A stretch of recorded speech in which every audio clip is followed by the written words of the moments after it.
Mais um escândalo para conta da CBF no Campeonato Brasileiro. Isso aqui é inacreditável. A falta que o Gustavo Gomes fez, que o VAR chamou o tal do Klein. O Klein é um brincalhão, ele é chamado no VAR, ele vê o lance e ele não expulsa.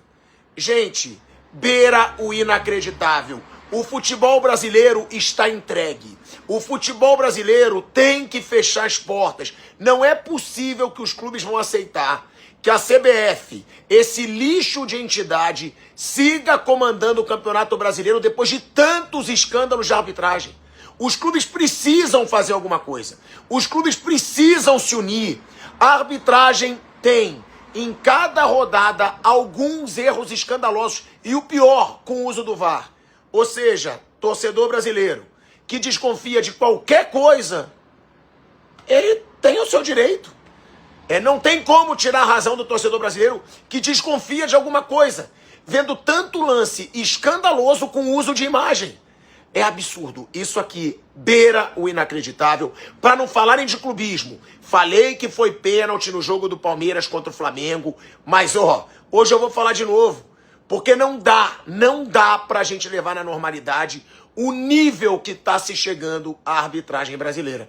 Parabéns, CBF. Vocês estão conseguindo destruir a credibilidade de um campeonato. O torcedor não tem mais confiança nenhuma na credibilidade do Campeonato Brasileiro. Aqui com o Carlos Miguel, 0-0, claro, não um resultado dentro de casa, mas da sua atuação, das suas defesas, para você falar também, aquela na falta, muito importante, essa aqui no final também, né? Parabéns pela sua atuação, não pelo resultado, claro. Boa noite, cara. Foi um jogo, primeiramente, boa noite. Foi um jogo bem difícil, foi um jogo truncado, a gente batalhou até o final. Infelizmente não conseguimos fazer o gol, mas importante também a gente conseguir e entender o que a gente não pode tomar mais gols, e a gente conseguiu fazer isso bem no jogo. A gente tem que manter isso e focado do início ao fim, que tem muito caminho pela frente ainda. Claro que é toda uma defesa, né, Carlos? Mas você esperou muito, teve essa chance, jogou contra o Flamengo, também os 2 jogos difíceis. Mas para você, o que representar também passar esse jogo com a baliza 0, depois desses 2 jogos difíceis, você tomou 6 gols, Carlos? Cara, a baliza 0 para o goleiro é uma coisa mais importante para um goleiro. E também é uma coisa muito importante coletivamente para a gente, que a gente trabalha o dia a dia para não tomar gol e tentar fazer o máximo de gol possível lá na frente. Ficar feliz, manter concentrado, os pés no chão, humildade, que tem muito trabalho pela frente ainda. Só pra gente fechar essa energia aqui, quinta-feira, claro que o torcedor está esperando, a sua expectativa também. Que levar desse jogo para essa expectativa tão grande para a tentativa de virada na quinta? Cara, foi o espírito de equipe, a vontade, a dedicação do início ao fim, porque nada acabou ainda, tem muita coisa pela frente. A gente vai batalhar dos 90 minutos e para poder no máximo sair com a vitória daqui, com a classificação. É difícil, mas não é impossível. Pensando nesse contexto, né, de briga por título, que criou-se uma expectativa muito grande por se tratar de um confronto direto pela derrota do Flamengo ontem, como é que vocês se veem agora dentro desse contexto? Boa noite. Eu acho que parabéns para a equipe. Não é fácil vir aqui tirar ponto do Palmeiras. Se a gente for ver, a gente conseguiu fazer 4 pontos com a equipe que é a líder do campeonato, é difícil. Para mim, na minha opinião, o Miguel foi o melhor jogador em campo, fez grandes defesas aí, salvou o Palmeiras. A gente conseguiu criar, entrar no espírito do jogo, a gente fica feliz. Teve um jogo que a gente acabou oscilando e a gente conseguiu, em 2 jogos, ganhar em casa e agora fazer uma grande partida ali. Eu acho que esse tipo de situação a gente deixa de lado. A torcida prontamente ali já identificou o cara. Não é legal você tá aí, eu vim de uma convulsão, você tomar uma garrafada ali nas costas, não é legal também. Teve problemas, alguns, acho que, eu quero entrar no assunto da arbitragem. Cara, mas acho que chega de todo mundo ficar falando beneficiou esse e aquilo. Se a gente não se unir para melhorar a arbitragem e falar, se a gente pegar todos os times foram prejudicados e todos foram beneficiados. Eu podia muito bem falar sobre situações que aconteceram hoje, mas, cara, acho que nós temos que nos unir, a CBF, nós jogadores, nós temos que se juntar para melhorar isso, porque eu vejo que muita gente não está se importando com o futebol. Eu já reclamei da arbitragem em certos momentos, mas, cara, bem no futebol nós temos que parar por isso, se unir, ver o que pode ser melhorado para ajudar os árbitros, porque eles são seres humanos como a gente. Eu já sofri com depressão, com pressão, então eu sei como é ruim. Tu imagina um árbitro, a cobrança que não é, quando ele erra. Eu sou pelo bem do futebol, pela melhoria do futebol. O Campeonato Brasileiro tem que estar entre os melhores campeonatos mundiais e eu acho que a arbitragem é muito importante para isso. Então, acho que diretores, pessoas, a gente tem que pensar em conjunto para ver o que a gente pode melhorar, o que a gente pode fazer melhor para ajudar esses árbitros e não ficar toda hora porque ele errou aqui. Eu falo novamente, eu também já reclamei em certos momentos, mas se nós não mergulharmos em conjunto, a gente vai acabar piorando. Eu acho que eu quis dizer assim, não tem roubo. Os caras realmente estão abaixo, pô. Todo mundo vai ter um momento que o árbitro vai errar para algum time. Dessa vez errou pro Cruzeiro, errou pro Palmeiras, errou pro Flamengo, errou pro Fluminense, Vasco, enfim. Agora, eu entendo. Eu acho realmente que tem que ter essa união, a CBF tem que mudar, tem que profissionalizar, mas partindo de nós que aqui estamos para falar de futebol, nós temos realmente que falar o que acontece. Felipe, e quando a gente fala em profissionalizar, não que os erros vão diminuir, vão acabar. Exatamente. Isso, né? Vamos profissionalizar São seres humanos. Árbitros. São seres Eles humanos. vão continuar errando, pode ser que diminua os erros. Exatamente. Mas eles vão continuar errando. Não tem as dúvidas disso. Mas a gente foi ver esses dias, tem 2 dias, eu vi o Daronco pegando 7 horas de barco. Mas vai evitar isso. Ele vai estar mais descansado para poder ir num jogo importante, sabe? Como o próprio PC disse aqui no fechamento passado, que também algumas vezes ele acabou o jogo e ia apitar algum outro tipo de jogo, de repente de várzea, alguma coisa, porque pagavam bem. Então isso vai evitar isso aí, vai manter de fato os hábitos concentrados só para o jogo profissional. Curtiram as palavras do Cássio, Rafinha e Sobis? Ele falou também, o Cássio é ótimo ele falar isso, mas ele falou indiretamente sabendo que teve uma expulsão não dada. Né? Acho que o legal é a gente bater mesmo nessa tecla quando a gente é beneficiado também. Né? Daqui a pouco, o árbitro errou ali, a gente se deu bem, mas isso tem que mudar, tem que melhorar, porque é pro bem pro futebol. Então, eu acho que ele foi inteligente na forma de falar, mas só falou porque ele se sentiu prejudicado ali no... Eu vou além da não expulsão do Gomes, eu acho que a expulsão do Fabrício Bruno vai render assunto aqui também. Será que ela foi justa? Será que ela foi justa? E ele, ao elogiar o Carlos Miguel, que fez o melhor jogo dele com o Palmeiras, né? Acho que inegável, né? Ele está elogiando o goleiro que tirou do Cássio a titularidade no Corinthians. Porque foi quando o Carlos Miguel vira titular no Corinthians que o Cássio vai para o Cruzeiro. E foi o melhor jogo do Carlos Miguel, pelo menos para mim, com a camisa do Palmeiras mesmo. Porque o jogo do Flamengo ele toma 3, né? E aí vai pro jogo da LDU, toma 3. E assim, e nenhum desses 6 gols, para mim, ele falhou. Para mim foram todos gols assim, difíceis de você se defender.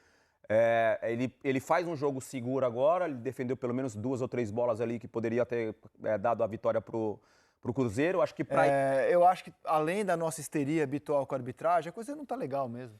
Toda rodada tem lances... Você vê Libertadores da América, arbitragem excelente na quarta-feira.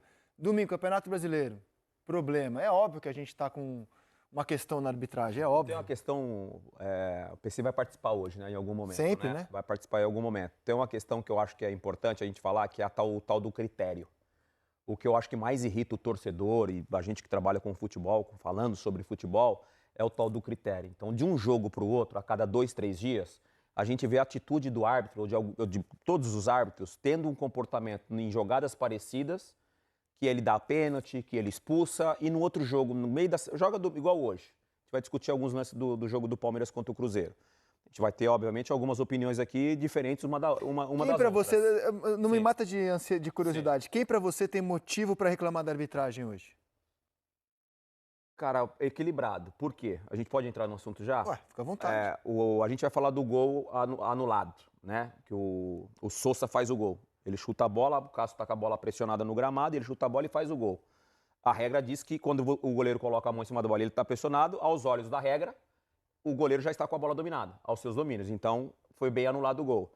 A falta a expulsão do Fabrício Bruno. A expulsão do Fabrício Bruno, não sei se só eu vou ter essa opinião, para mim é falta no Fabrício Bruno. Concordo com você. Para mim o Alan... Foi mal expulso. Ótimo jogador, tá? Eu acho até que o Palmeiras tem que dar mais oportunidade pro Alan. Eu acho que é um jogador que vai evoluir muito. Gosto muito da característica dele, velocidade, canhoto, joga do lado direito, né? Que é habitual hoje, né? O canhoto jogar pelo lado direito. Para mim, o Alan ele tenta evitar o contato com o Fabrício Bruno para tentar seguir na jogada e aí tem um trançapé da perna direita do Alan no Fabrício Bruno. O Fabrício Bruno ele não para o corpo para fazer uma obstrução ali, para parar a jogada. Ele também tenta seguir a corrida e aí tem um trançapé. Então pode ser uma opinião polêmica, mas foi o que eu enxerguei nesse lance. Eu também. Então tá equilibrado. Porque tô tendo uma polêmica com você. Às vezes, aos olhos do torcedor, anulou o gol. A bola não estava no domínio do Cássio, do goleiro, anulou o gol. Os olhos do torcedor. Mas a nossa obrigação aqui é tentar ser o mais coerente possível, né? O torcedor sempre vai apoiar o seu time. Achei uma entrevista muito boa, né? Principalmente saindo de um jogo tão quente como foi Palmeiras e Cruzeiro, tendo sido atingido por um objeto arremessado lá por um torcedor que foi identificado. Eu acho que com razão até para reclamar da arbitragem, e a gente vai rodar os lances aqui para a gente poder debater.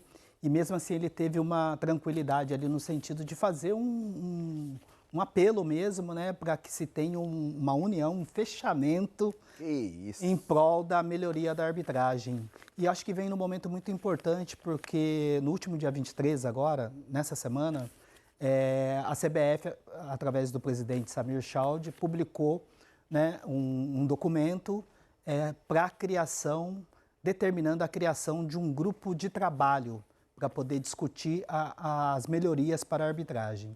E nesse documento ele convoca os clubes, as federações, os representantes dos árbitros, pretende também convocar alguns consultores técnicos independentes, com experiência na arbitragem, pessoas com conhecimento do direito esportivo, ou seja, a CBF deu espaço, deu um prazo de 60 dias para que se tenha um fechamento desse trabalho. Até acho um prazo curto, né? Mas talvez em função da mudança do calendário, porque o Campeonato Brasileiro vai começar no dia 28 de janeiro, mas é um passo importante que a gente espera que saia efetivamente do papel e que se tenha discussões importantes para, quem sabe, num futuro próximo a gente tenha árbitros profissionais apitando no Campeonato Brasileiro. O jogo começou quente, só que a regra também, o árbitro não leva em consideração a intenção do jogador. O árbitro deve analisar a forma e a força, né? De que forma que ele foi para essa disputa, aonde ele atingiu, com qual parte do corpo ele atingiu e qual foi a intensidade dessa disputa. Então, configura como jogo brusco grave. Agora, um detalhe muito importante, que eu só vou dizer que o VAR foi bem, quando a CBF divulgar o áudio do VAR. Por que que eu vou fazer essa observação? Porque o Rafael Klein, ele não marcou a falta. Ele deixou o jogo seguir. E a cabine chamou para a revisão. Eu quero entender depois, quando a CBF disponibilizar o áudio, se a chamada foi já com convicção da cabine do VAR para cartão vermelho, ou se a chamada foi assim, como o Rafael Klein, para ele não ter marcado a falta, ele não viu essa sola, ele não viu essa entrada de sola. Então o VAR pode ter, na comunicação, o Rafael pode ter falado, olha, só bola, só bola. E aí o VAR pode ter verificado a ação, olha, pegou a bola e pegou com a sola da chuteira. Vem aqui para você tomar a decisão, porque nesse campeonato a CBF tem orientado, a orientação é para que o árbitro de campo sempre tome a decisão de alguma coisa que ele não tenha percebido. O VAR pode ter tido, eu espero, né, que a cabine não tenha ficado dividida ali na opinião. Espero que a cabine tenha tido convicção de já ter chamado diretamente para a expulsão, ou com o áudio do VAR a gente vai saber se, olha, ficaram em dúvida, não vamos assumir a responsabilidade e vamos chamar o árbitro do campo para decidir. A gente seguir os lances polêmicos da partida. O Lucas Silva, que por sinal está jogando muita bola, o volante do Cruzeiro, o capitão, está jogando muita bola mesmo, parabéns. Ele, quando vai para o intervalo, ele fala, até para esclarecer, ele fala que o VAR, quando chama, meio que dizendo para o árbitro, é uma jogada para vermelha. Só que o árbitro volta e dá o cartão amarelo para o Gustavo Gomes. O árbitro agiu corretamente nesse sentido? Não necessariamente quando o VAR chama é para dar vermelho? Ou não tinha que dar nada e segue o jogo? De acordo com o protocolo, a revisão deve ser sempre para cartão vermelho. O árbitro não pode chamar para cartão amarelo. A única dúvida é o VAR. A única dúvida em relação a essa instrução, para a gente só entender se o VAR já foi convicto, giro, revisão, foi com a sola da chuteira, foi convicto e o Rafael Klein brigou com a imagem, ou se o VAR ficou em cima do muro e, de repente, pode ter até influenciado na aplicação do amarelo, que foi equivocado. De toda forma, a decisão é dele. Ele vê a imagem, ele vota com a decisão que ele quiser. Perfeito. E ele votou com o amarelo. Isso, e isso pode, viu? Ele erra de dar o amarelo? Não. Se ele, assim, a decisão, nós concordamos aqui que foi uma decisão equivocada de cartão amarelo, mas ele pode. Quando ele vai ao monitor, ele chegou no monitor, a decisão final é dele. Ele pode sair dali só com a falta sem cartão, Ele pode sair com a falta e cartão amarelo, e ele pode sair com a falta e cartão vermelho. Ou até não falta, não. Ou até não foi nada, segue o jogo, vou reiniciar com bola ao chão. Isso. A decisão final é dele, mas a correta e apropriada, né, fecho com vocês, era para cartão Ele vermelho. teve personalidade, mas errou. Não tem como não ter uma conexão com as competições que vêm no final de semana, que vêm no meio de semana. E aí eu falo as competições também por causa do Atlético ontem. Sim. São jogos, o Flamengo contra o Fortaleza, o Atlético contra o Ceará, o Palmeiras contra o Cruzeiro, são jogos que começam hoje, mas que tem um pouco do olhar para terça, para quarta e para quinta. Então, hoje não teve uma definição, nem ontem, uma definição. O Cruzeiro poderia ter complicado muito o campeonato para os outros dois. Só que talvez tenha ficado pior para o Cruzeiro. O Cruzeiro agora tem um jogo a mais e uma distância, uma distância de 5 pontos. Vou lembrar que o Cruzeiro não perdeu em turno e retorno para os dois, né? Nem para Palmeiras, nem para Flamengo. Vitórias em casa, empates fora. Exatamente. É incrível, né? O Cruzeiro se atrapalhou foi com times da parte de baixo da tabela. Exatamente, para esse mesmo Ceará e tal. Então, talvez tenha ficado pior quando a gente pensa em luta pelo título para o Cruzeiro por causa da distância. A distância aumentou e o Cruzeiro continua tendo um jogo a mais. Ainda assim, não dá para falar que isso é definitivo, porque ainda tem rodadas pela frente. Essa distância pode ser removida, pode ser tirada daqui a algum tempo. E pensando que o Flamengo e Palmeiras têm jogos no meio de semana, eles podem daqui a muito pouco tempo voltar a estar 100% pensando no Campeonato Brasileiro. Então, não ficou ruim para o Cruzeiro apenas. Acho que para os outros dois... não é bom. O Flamengo tem uma queda de... Aí a gente está falando de ontem, né? Não, sim, eu vou voltar para a entrevista do Abel em Quito, que ele remeteu a uma frase que é muito relacionada ao Real Madrid, né? Que dos 90 minutos no Bernabéu são muito longos. Ele trouxe isso para o Allianz Parque.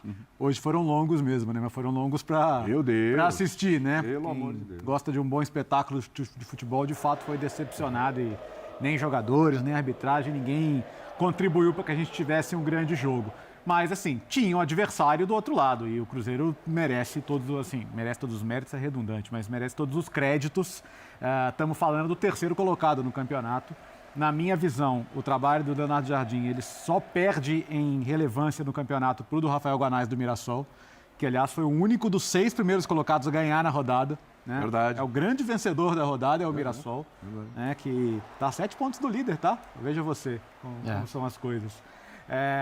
Mas não é um acaso o Cruzeiro ter esses resultados bons contra os times da parte de cima da tabela, porque ele sabe jogar esse tipo de jogo, né? É um time que tem hoje uma organização defensiva muito boa, sabe ocupar o campo, sabe a maneira de fazer as transições ofensivas. Muitas vezes é um time que sofre com a maneira que os adversários da parte de baixo da tabela jogam, né? Mais recuados, fechando um pouco mais de espaços. Então, às vezes, eu não me surpreendo que o Cruzeiro sofra com outro tipo de jogo e que nesse tipo de jogo como o de hoje ele se sinta mais numa zona de conforto. E isso aconteceu de novo.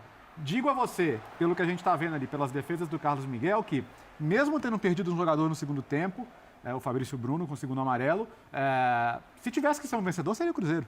Pelo volume das chances criadas, pelo goleiro que mais trabalhou, ter sido o goleiro do Palmeiras, o Carlos Miguel, e pela atitude mesmo que o time demonstrou, mesmo depois de perder um jogador. Então, acho que não foi a noite mais inspirada do Palmeiras. A dupla de ataque, por exemplo, tão badalada, né, do Flaco e do Vitor Roque, teve uma participação muito discreta, muito discreta.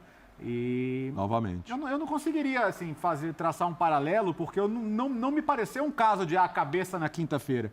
Eu acho que o Palmeiras queria ganhar moral para quinta-feira. Inclusive colocando seu time principal. Queria sair de campo hoje falando, opa, vambora, vamos cheio de moral aqui para quinta-feira. O que o Marra fala de que o jogo do fim de semana faz parte do jogo do meio da semana, eu concordo totalmente. Era importante para o Palmeiras sair hoje batendo no peito e falando, vamos atropelar eles na quinta-feira. Mas o jogo de hoje, assim, claro que vai ter a sua história e que, de repente, na quinta-feira faz um gol com 5 minutos, o ambiente se transforma e vai saber. Mas hoje encontrou um adversário que, assim, não fez praticamente nada de errado no seu sistema defensivo. Né?